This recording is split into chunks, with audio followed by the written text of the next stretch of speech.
There's no need for me to break down the solo that I just played for you because those phrases that I used were already broken down when presented to you earlier.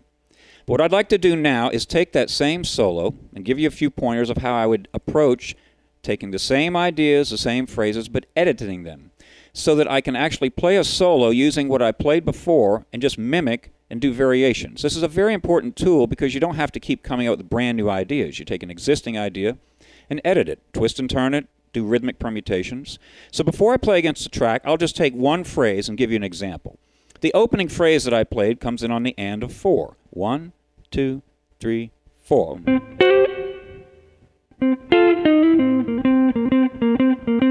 Now I might take that phrase and just do a lot of different variations. Do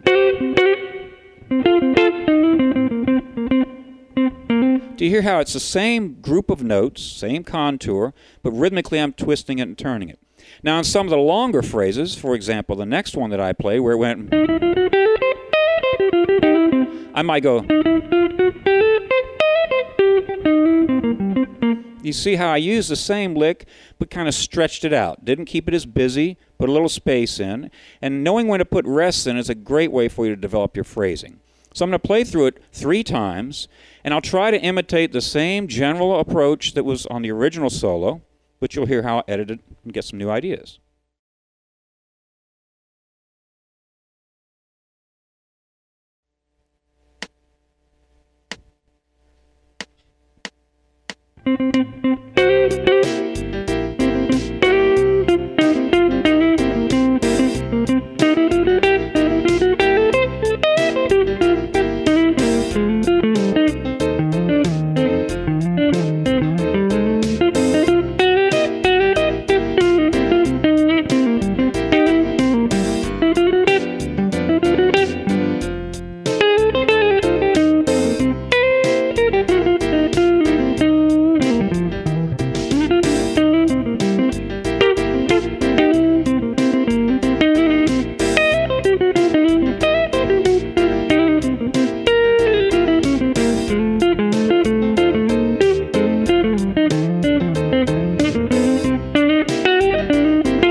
When you listen to that solo, you will hear how I'm actually reading a solo that's transcribed here, and I would take bits and pieces of certain phrases. I perhaps would repeat an idea, for example, over that F7, bar 5. Now, if you wonder where I get some of the other moves, I'm taking theoretically what the concept of the lick is. For example, right there, that's oriented around 6th in the F mixed leading mode because that's what the chord is fitting. So you see, I could take the original solo idea, the 6th that are descending, but I can go back up.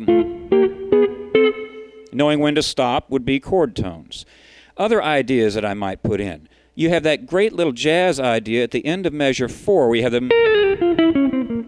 If you notice, one time when I played it, I'm targeting the E flat, the flat 7 of the F7. So you don't have to play the entire lick. You could take a little piece of it and then still have your target notes for the next chord. Also, if you noticed when I played the solo, every time we came around to measure 9, I wanted to outline that G7 chord. The original solo went 4 E and a 1 and. So a couple times I went like... You hear how I'm still outlining that G chord. I've got those G notes and that chromatic move from the E up to the G. I hope this helps you, but it's very important for you to try it on your own. Just take one lick, one measure, and see how much you can get out of it. Like,